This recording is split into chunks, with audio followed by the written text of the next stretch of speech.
સમગ્ર મામલે કોંગ્રેસના પ્રતિનિધિ મનીષ દોશી આપણી સાથે જોડાયા છે અને આ સમગ્ર મામલે વાત કરી રહ્યા છે। મનીષભાઈ, આખરે શું આ કોઈ સંકેત છે કે આગામી દિવસોમાં આખરે ઓપીએસ લાગુ થઈ જશે કે પછી આખરે આ વાત જે શાયરાના અંદાજમાં કરાય છે એવી રીતે એને સાંભળીને ભૂલી જવાની છે? મનીષભાઈ, ગુજરાતમાં ભાજપાની સરકાર ભ્રમ ફેલાવવામાં સમગ્ર રીતે માહિર છે।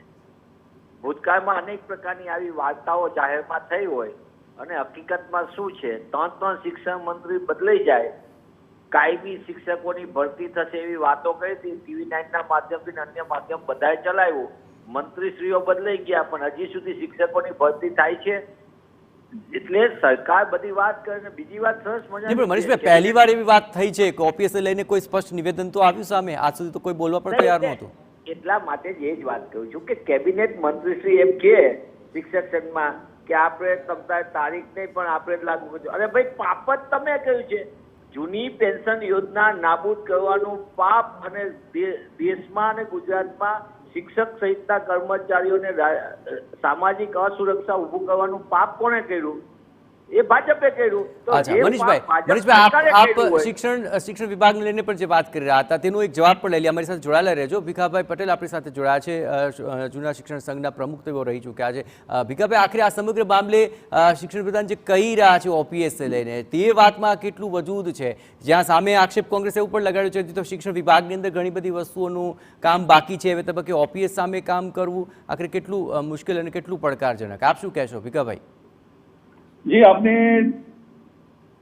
TV9 ચેનલ સહિત ગુજરાતની તમામ ચેનલો અને ગુજરાતના રાષ્ટ્રીય શૈક્ષિક ગવર્મેન્ટ પાછું ન શકે એવો આગ્રહ કરવા માટે હું આપને વિનંતી કરું છું। ભીખાભાઈ, આખરે આ મામલે કોઈ તારીખ જાહેર નથી કરી, પરંતુ એક ચોક્કસ સમયસીમા તો ચોક્કસપણે કહી શકાય કે આટલા દિવસોમાં કે આટલા મહિનાઓમાં કે આટલા વર્ષોમાં અમે આ લાગુ કરવા માટે તૈયાર છીએ।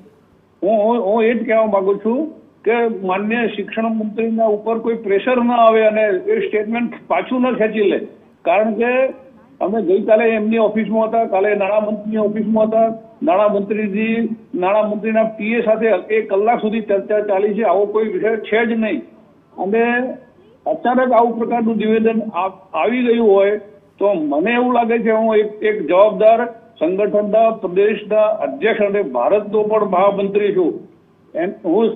ચલો, આપ રજૂઆત કરવાનું મન તો બનાવી ચૂક્યા છે। મનીષભાઈ આપણી સાથે જોડાયા છે, કોંગ્રેસના નેતા। મનીષભાઈ, આપ ઓપીએસ લઈને જે વાત કર્યા, પણ છત્તીસગઢ અને મધ્યપ્રદેશની ચૂંટણીઓમાં કોંગ્રેસે વાયદો તો કર્યો હતો ઓપીએસ લઈને, પણ જનતાએ ખાસ પ્રતિસાદ આપ્યો નહીં અને કોંગ્રેસને હારનો સામનો કરવો પડ્યો હતો। મનીષભાઈ, એટલે તમારા ધ્યાન ઉપર હોવું જોઈએ, સમગ્ર દેશની અંદર કાયમી શિક્ષકોની ભરતી કરવાની હોય, કાયમી અધ્યાપકોની ભરતી કરવાની હોય અને કાયમી રીતે જૂની પેન્શન યોજના આપવાની વાત હોય, કોંગ્રેસ પક્ષે આપી છે। આ દેશની વ્યવસ્થામાં તમે જોયું હશે, તમે ભણ્યા છો ને માનનીય કેબિનેટ મંત્રીશ્રી જે વાત કરતા હતા, જેમનું ભાષણ સાંભળ્યું કે ભીખાભાઈ, એ પણ સરકારી શાળા કોંગ્રેસના શાસનમાં સ્થપાણી હોય એમાં ભણ્યા છે અને એમાં એમને જોયું છે કે એમાં જૂની પેન્શન યોજના કોંગ્રેસના શાસનમાં હતી। ભાજપે આ બંધ કરી છે। મારે ભીખાભાઈ અને કોંગ્રેસ સામસામા નથી, મારી વાત ભાજપ સામેની છે। ભાજપ શિક્ષણની અધોગતિ કર્યું છે। હવે ઓપીએસ આપવાની વાત તો કરી રહ્યા છે, તો આ વાતને આવકારશો કે શું કહેશો? અરે ભાઈ, હું પેલા સાંભળો તો ખરા, વાત કરવા માટે જોડો છો ને તમે વાત પૂરી સાંભળતા નથી। એટલે આખી વાતમાં એવું છે કે પેલા કીધું તું કાયમી શિક્ષકોની ભરતી કરશું, એ ન કરી, પછી પ્રવાસી શિક્ષક લાવ્યા, એનો 8 મહિના સુધી પગાર નો આપ્યો વાઉચર ઉપર એ શિક્ષકોને, અને એના પછી લાવ્યા જ્ઞાન સાહેબ કોન્ટ્રાક્ટની, એને 2-3 મહિનાથી પગાર નથી થતો। એટલે સરકાર ભ્રમ ફેલાવે છે। જો જૂની આ વાતમાં ભ્રમ લાગે છે કે ખરેખર કરશે કંઈ? મનીષભાઈ, ઓપીએસના આ નિવેદનમાં શું લાગે છે તમને? જૂની પેન્શન યોજના કોંગ્રેસ પક્ષના પ્રતિબદ્ધતાથી અમે હિમાચલ પ્રદેશમાં લાગુ કરી, અમે રાજસ્થાનમાં લાગુ કરી, છત્તીસગઢમાં લાગુ કરી અને કોંગ્રેસ સરકારનું આ વચ્ચે પ્રતિબદ્ધતા છે કે શિક્ષકો સહિતના કર્મચારીઓને સામાજિક સુરક્ષા આપવી જોઈએ। ભાજપ વાતો કરવાની બંધ કરે, શિક્ષણની અધોગતિ કરવાનું બંધ કરે ને જો જૂની પેન્શન યોજના લાગુ કરશે તો સૌથી પહેલા TV9ના માધ્યમથી હું આવકારીશ રાજ્યના શૈક્ષણિક વ્યવસ્થાના માટે અને સામાજિક સુરક્ષા માટે। પણ સરકાર વાતો બધી કરે છે। જે સરકાર વાઉચર ઉપર પગાર ચૂકવી નથી શકતી એ સરકાર આવા ખોટા નિવેદનો કરે છે। ચલો, ભીખાભાઈને પૂછી લે મનીષભાઈ થોડું। ભીખાભાઈ, આખરે વાત તો થઈ ગઈ છે, પણ વાત પૂરી ક્યારે કરાશે તેને લઈને કેટલું પ્રેશર બનાવવામાં આવશે સરકાર પર? એટલે જ હું કહેતો હતો કે વાત આજે સાંજ સુધીમાં પૂરી થઈ જશે।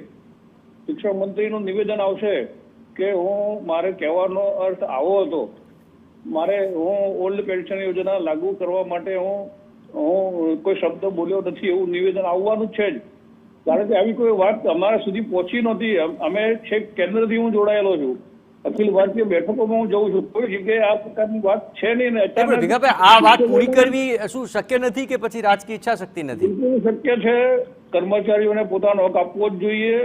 આ 58 વર્ષ પછી સરકારની સેવા કરતા કરતા, સરકારના કામોના વખાણ કરતા કરતા, સરકારના માટે કામ કરનારા કર્મચારીઓને 58 વર્ષ પછી એને ભીખ માંગવાનો વારો આવે એવી યોજનાનો ક્યારેય સ્વીકાર કરાય નહીં, કરવી જ જોઈએ.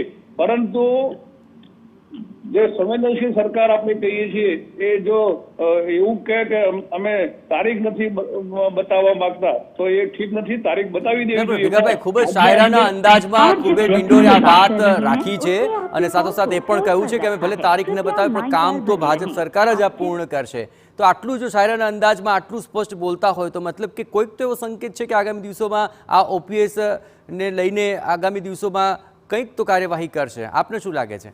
એટલા માટે જ હું કહી રહ્યો છું કે ખૂબ સારી વાત છે આ સ્ટેટમેન્ટ જો જવાબદાર પૂર્વક કરેલું હોય. શિક્ષકોના અધિવેશનમાં જો શિક્ષકોને ખુશ કરવા માટે આ નિવેદન થયું હોય તો એનો કોઈ અર્થ નથી. અમે પદયાત્રાથી મહાપંચાયતના કાર્યક્રમોમાં 55 થી 60,000 કર્મચારીઓ એ દિવસે BLO નો વિશેષ કાર્યક્રમ હોવા છતાં આટલા મોટા પ્રમાણમાં શિક્ષકો ભેગા થયા છતાં પણ હજી અમારી સાથે આ પ્રકારે તમને આપવામાં આવશે એવી ચર્ચા કરી નથી. જ્યારે એક કાર્યક્રમની અંદર આવી અચાનક ચર્ચા થઈ જાય એની બહુ ગંભીરતા લેવાની જરૂર નથી. હજુ આગળ ઘણું થવાનું બાકી છે. મેં આપને સ્પષ્ટ કહ્યું છે કે સાંજ સુધી રાહ જુઓ. ચલો સાંજ સુધી આપણે રાહ પણ જોઈ લઈએ છીએ અને જોઈએ કે આ નિવેદનને લઈને હવે વાત આગળ વધે છે કે વાતને આટોપી લેવાય છે. ભીખાભાઈ અને મનીષભાઈ બંનેનો ખૂબ ખૂબ આભાર અમારી સાથે વાતચીત કરવા બદલ. પણ એક વાત તો સ્પષ્ટ છે કે આ નિવેદન આવ્યા બાદ હવે એ ગણગણાટ ચોક્કસપણે શરૂ થઈ ચૂક્યો છે કે શું આ ફક્ત એક વાત હતી કે પછી આખરે મન મનાવવા માટે તમામ લોકો માટે આ શાયરાના અંદાજમાં વાત કરીને મૂકી દેવામાં આવશે તે જેવું મહત્વપૂર્ણ બની રહેશે.